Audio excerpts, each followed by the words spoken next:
Assalamualaikum warahmatullahi wabarakatuh. Perkenalkan, nama saya Asep Rohmat, guru biologi SMA Negeri 1 Cigombong.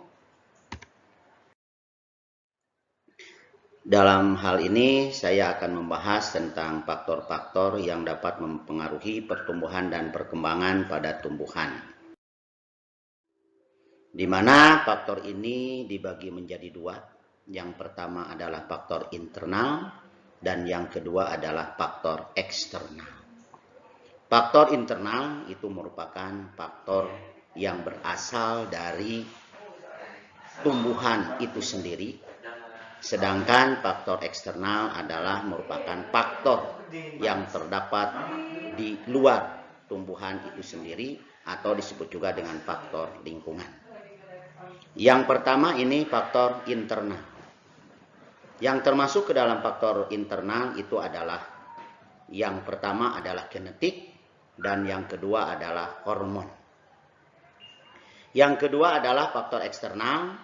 Yang pertama itu adalah air, yang kedua adalah cahaya, yang ketiga itu adalah kelembaban, yang keempat itu adalah nutrisi, yang kelima itu adalah pH, dan yang ketujuh itu adalah tanah. Baik, kita bahas satu persatu. Yang pertama itu adalah faktor internal. Yang pertama tadi disebut dengan genetik. Ini berasal dari kata gen. Di mana faktor ini merupakan faktor yang terdapat di dalam tumbuhan itu sendiri, yang berfungsi sebagai penurun sifat-sifat keturunan yang akan diturunkan dari generasi ke generasi. Yang kedua adalah faktor hormon. Ini juga merupakan faktor pertumbuhan yang sangat penting sekali untuk proses pertumbuhan, yang salah satunya itu disebut juga dengan fitohormon.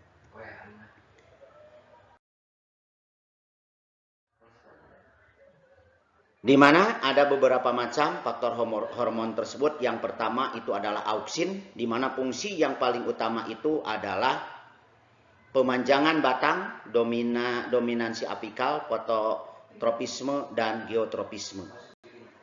Yang kedua adalah sitokinin, ini untuk pembelahan sel. Yang ketiga adalah giberelin, pemanjangan batang, perkecambahan biji, dan juga asam absisat, ini adalah untuk absisi daun atau buah, menghambat pertumbuhan. Dan yang selanjutnya adalah gas etilen. Ini khususnya untuk pematangan buah.